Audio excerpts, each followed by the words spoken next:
អូខេសួស្តីអ្នកទាំងអស់គ្នាថ្ងៃនេះវិលត្រឡប់ជួបជាមួយនឹងខ្ញុំបាទទៀតហើយ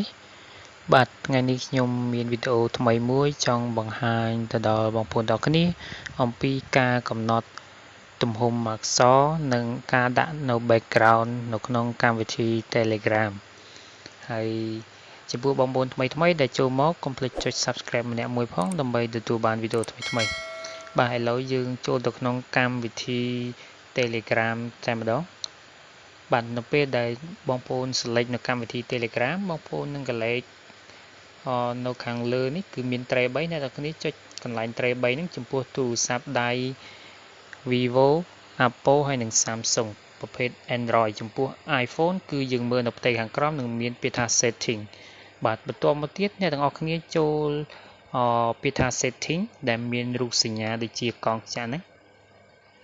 បាទនៅពេលដែលបងប្អូនចូលទៅក្នុង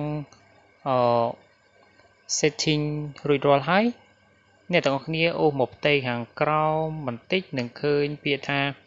chart setting បាទដើម្បីយើងធ្វើការបដូរនៅទំហំអក្សរនៅក្នុង Telegram ហើយនិង background នៅក្នុង Telegram យើងត្រូវចូលទៅក្នុង option របស់វាដែលមានឈ្មោះថា chart setting អញ្ចឹងអ្នកទាំងគ្នាចុចលើពាក្យថា chart setting មកបាទនៅពេលដែលអ្នកទាំងគ្នាចុចលើពាក្យថា chart setting រួចរាល់ហើយយើងនឹងចូលទៅដល់កន្លែងដែលយើងត្រូវបដូរនៅ message text size ឬក៏យើងហៅថាទំហំនៃអក្សរដែលយើងមើលនៅក្នុងកម្មវិធី Telegram ហ្នឹងពេលដែលយើងផ្ញើទៅគេឬក៏គេផ្ញើមកឲ្យមានអក្សរធំដើម្បីមានភាពងាយស្រួលក្នុងការមើលហើយមួយទៀតចំពោះការដាក់ background ហើយឥឡូវយើងចូលទៅដូរនៅទំហំអក្សរទាំងអស់គ្នាតែម្ដងបាទអញ្ចឹងបងប្អូន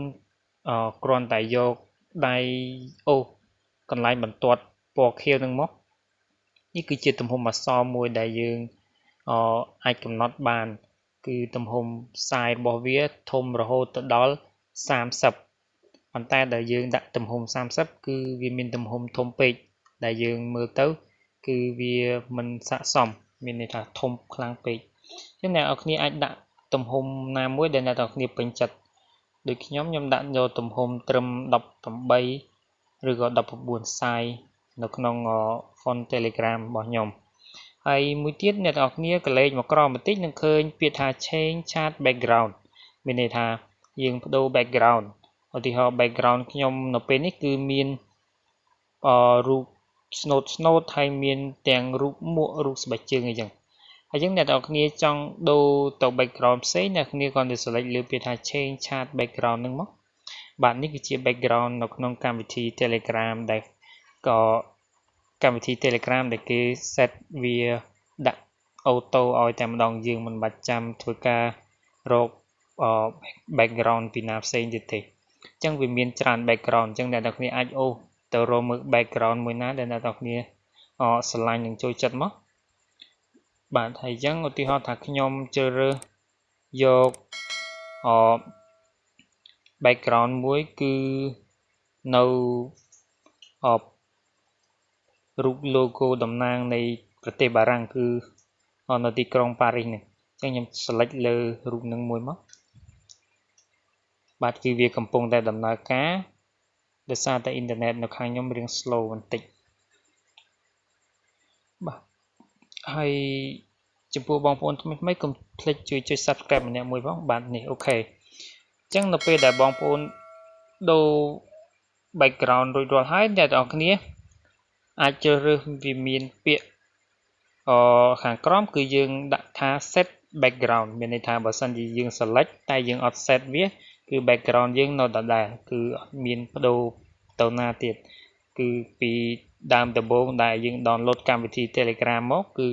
នៅជាប់បែបនឹងដដែលអញ្ចឹងខ្ញុំចុចពាក្យថា set background បាទនៅពេលដែលខ្ញុំចុច set background ហើយគឺសញ្ញាគ្រីសវាបានរត់មកផ្ទៃ background ដែលខ្ញុំបាន set នេះអញ្ចឹងខ្ញុំសាកត្រឡប់ទៅ menu ដើមទៅកម្មវិធីដើមនៃ Telegram តែម្ដងអញ្ចឹងឧទាហរណ៍ថាខ្ញុំ select លើឈ្មោះមួយ